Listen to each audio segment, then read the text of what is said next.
Hi everyone, this is Shubi Agarwal. Welcome to another video. Today I'll be discussing Economic Times dated September 29, 2023. So let's start. First is e-gaming companies tax demand in line with the legal stand. So goods and services tax (GST) notices to online gaming companies are sent in accordance with the legal provisions. Central Board of Indirect Taxes Chairman Sanjay Kumar Agarwal said on Thursday, ruling out any immediate review. He said the government was ready to implement the 28% GST regime for online gaming, horse racing, and casinos following GST Council's decision of last month as soon as all the states amend their respective laws. The Council will take stock of the tax regime in 6 months as decided at the last meeting on August 2, he said. The department is taking a uniform stand in the interpretation of the law and accordingly, show cause notices are being issued. Agarwal told reporters on the sidelines of Wiki event. His comments came in the backdrop of many large online gaming companies including Delta Corp and Dream 11 uh, receiving tax demand notices running into thousands of crores. On August 16, ET first reported that the Directorate General of ET GST Intelligence would send notices to real money gaming companies that had hitherto paid tax at the rate of 18% on gross gaming revenue, positioning themselves as platforms of game of skill. Okay, second is forces foil mob bid to target Manipur CM's ancestral house. So what is in this? An unruly mob on Thursday tried to attack Manipur CM N. Biren Singh ancestral house in Imphal, East District, Higang locality, but police foiled the attempt. It had to fire in the air and lob tear gas shells to stop the mob. Security forces stopped the mob nearly 100 meters away from the house, according to the police official. Amid fresh violence in the state, the center has transferred senior IPS officer Rakesh Balwal from JNK to Manipur. A Manipur-based senior official told ET. Balwal has experience in controlling riots and his expertise will be handy in controlling the ethnic strife in Manipur. Protesters seeking justice over the killing of the two students torched two vehicles inside the Deputy Commissioner's office in Imphal and a civilian vehicle parked near the office. Police said uh, police said CRPF personnel brought the situation under the control. The mob also burned down a three-story building which housed the BJP office at Kongsjom and vandalized another at Wengjeng in Taubal district. Next is Nijjar was agent of Canadian Intel. So Hardeep Singh Nijjar, who Canadian Prime Minister Justin Trudeau alleged was killed by Indian agents on Canadian soil, may have been an asset for the Canadian intelligence services. Nijjar's son Balraj recently claimed that the Canadian Intelligence Service officers met his father several times earlier this year, including closer to the killing. Leading Canadian media houses reported that Balraj also attended some of these meetings. Balraj Singh Nijjar, 21, said his father has been in meeting with Canadian Security Intelligence Services officers one or twice a week, including 1 or 2 days before June 18 murder, with another meeting scheduled for 2 days after his death. It is being suspected that Hardeep Singh Nijjar, a wanted terrorist in India, may have also acted as an asset for the Canadian Security Services given the frequency of the meetings. Nijjar was the head of the prescribed Khalistan Tiger Force, one of the organizations committed to the cause of Khalistan, which refers to the separate nation for the Sikhs carved out of India. Nijjar was accused in 4 cases filed by the National Investigation Agency. Okay. Then MOD recast disability pension rules keeps out lifestyle diseases. So, the Defense Ministry has tightened the rules for the grant of disability pension to the armed forces personnel, introducing a new concept of impairment relief, which will cover most lifestyle related diseases such as hypertension and diabetes. The new entitlement rules for casualty pensionary awards to the armed forces personnel 2023 change how the disability pension is calculated for veterans. It comes after an internal assessment was carried out after the Comptroller and Auditor General raised concerns that almost 40% of the officers were claiming disabilities to get higher pensionary benefits.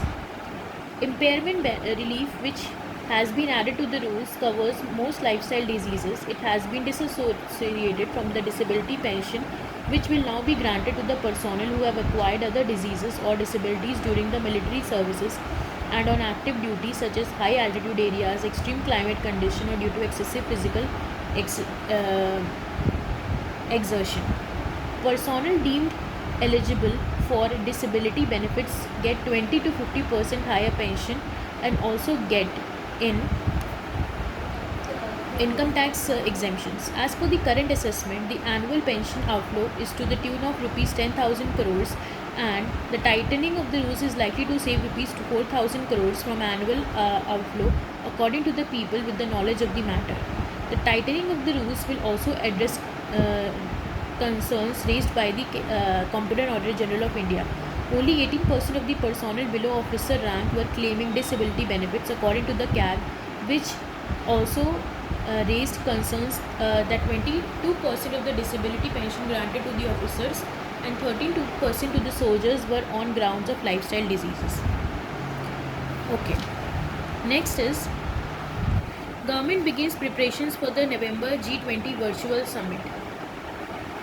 So, Prime Minister Modi, Prime Minister's office has directed all the working groups formed on the G20 outcomes to file a monthly report on the progress made, even as preparations have begun for the virtual summit of the grouping that was suggested by the Prime Minister Narendra Modi and is likely to take place in November.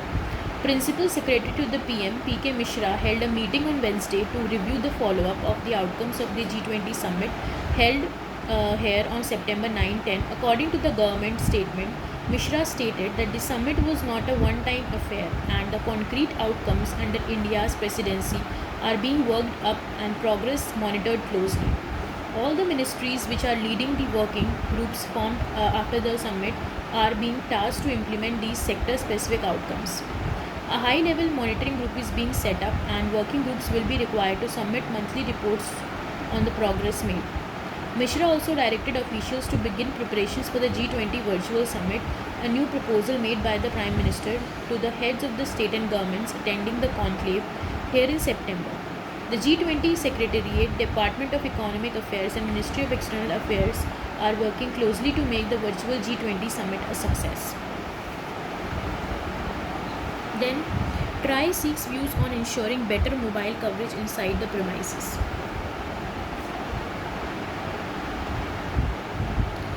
So the Telecom Regulatory Authority of India, TRAI, has asked for the industry views on the mechanism for rating the framework of digital connectivity in the buildings or areas, a move aimed at ensuring better mobile coverage inside the premises.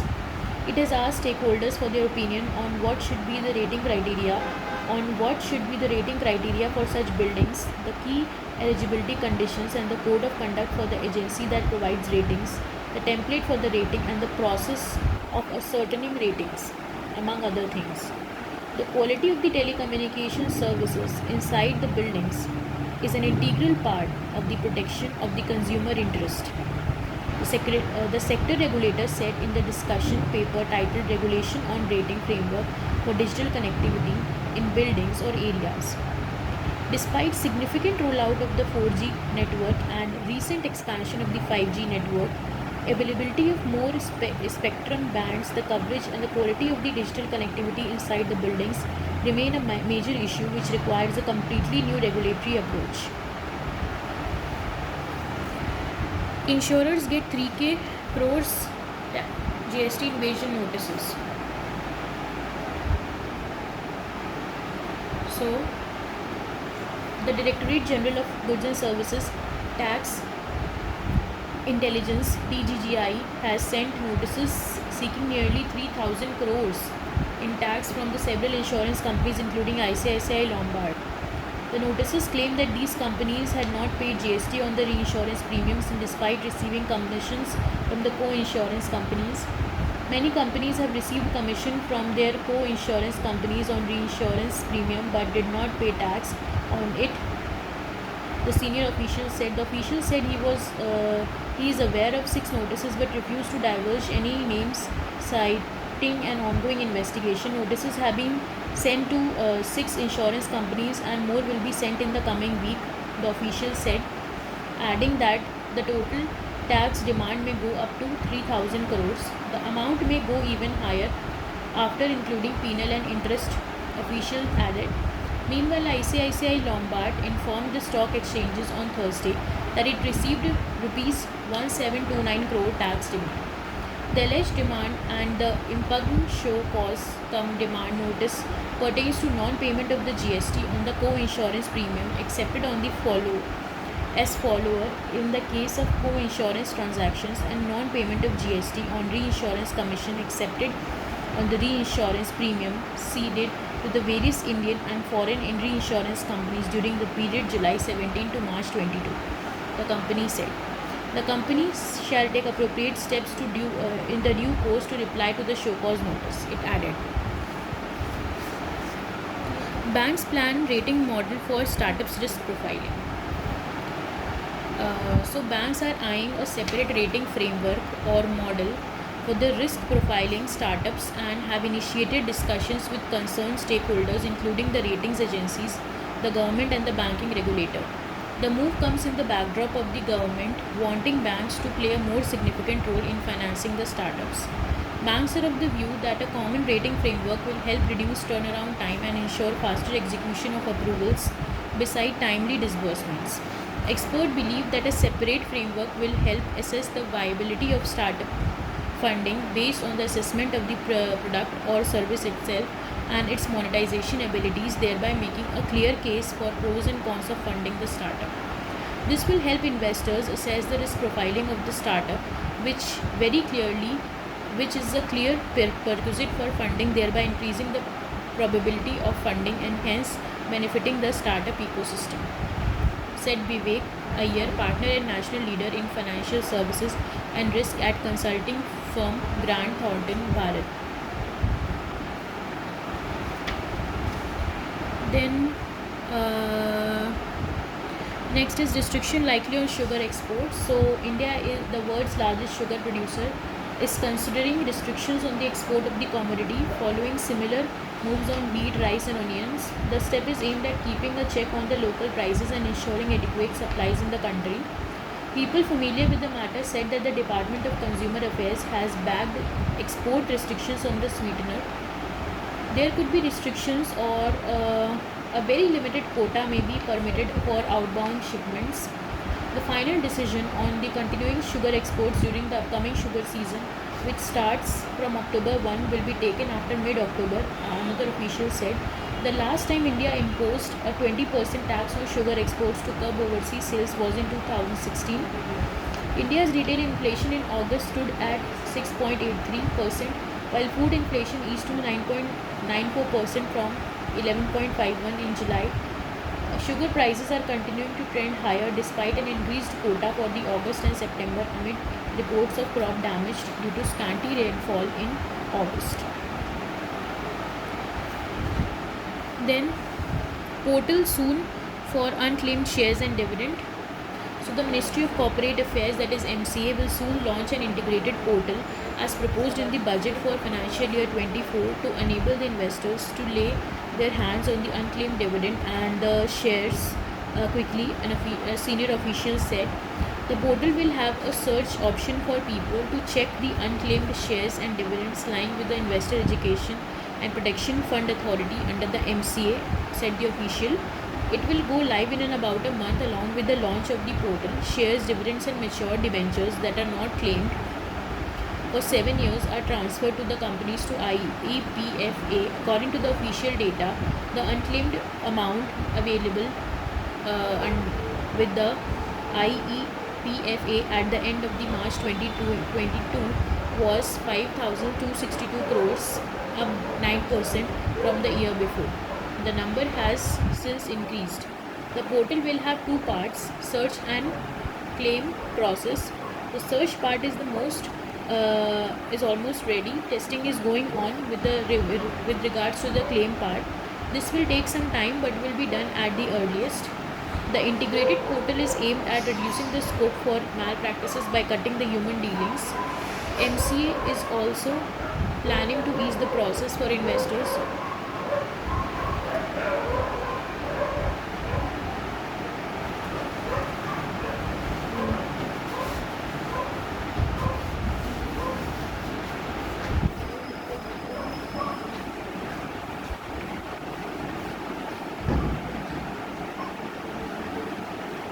Uh, The MCA is also planning to ease the process of investors to get unclaimed shares and dividends by curtailing superfluous documentation. Currently, about 2 dozen documents are required for refunds, which are scrutinized multiple times at different levels.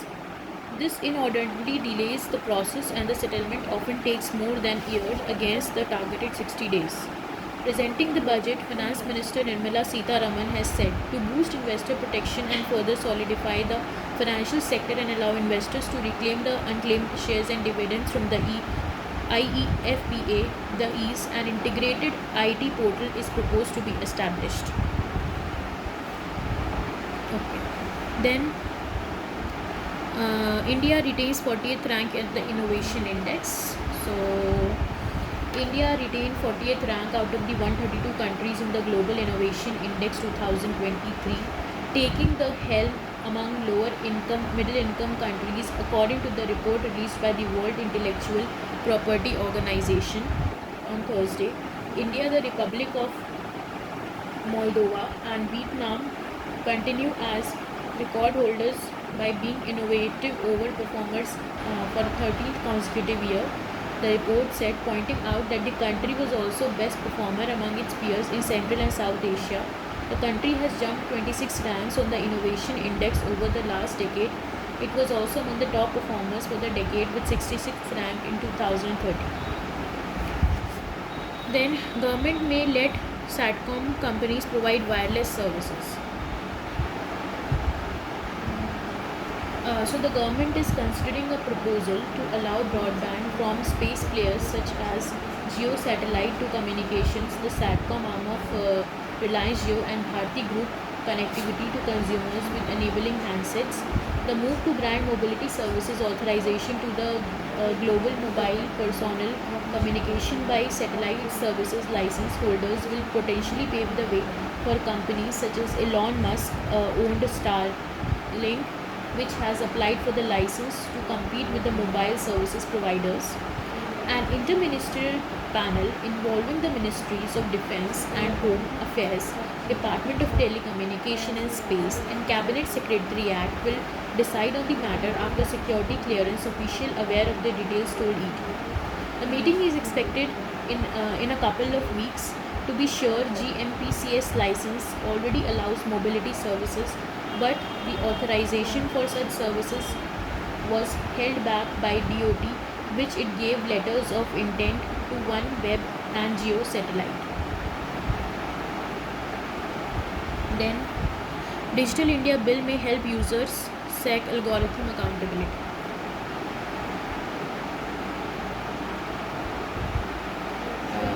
So the government is likely to introduce provisions in the upcoming Digital India Bill DIB, empowering users to seek algorithm accountability from internet intermediaries and social media companies. An early draft of the bill, stated to be released for public consultation soon, has proposed that all the internet users shall be informed of the significant technological decisions made or proposed to be made by an intermediary through a technological decision-making process. The draft of the bill also proposes that any decision based on the algorithm, proprietary or otherwise, made by internet or social media intermediary must be explained to the user, with the rationale behind the decision. It is important for people not just to know about the data, how the data is processed by companies, but also the process involved in processing of such data. There must be algorithm accountability, and the users must know what or how the algorithm functions.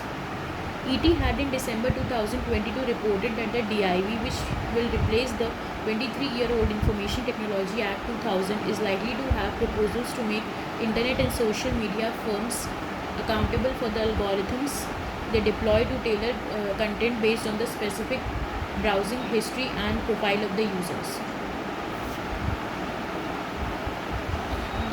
So this was all for today. Thank you so much for watching this video. I hope it was of some help. I'll come up with another video tomorrow in which I'll be discussing news relating to September 30th, 2023. Thank you so much.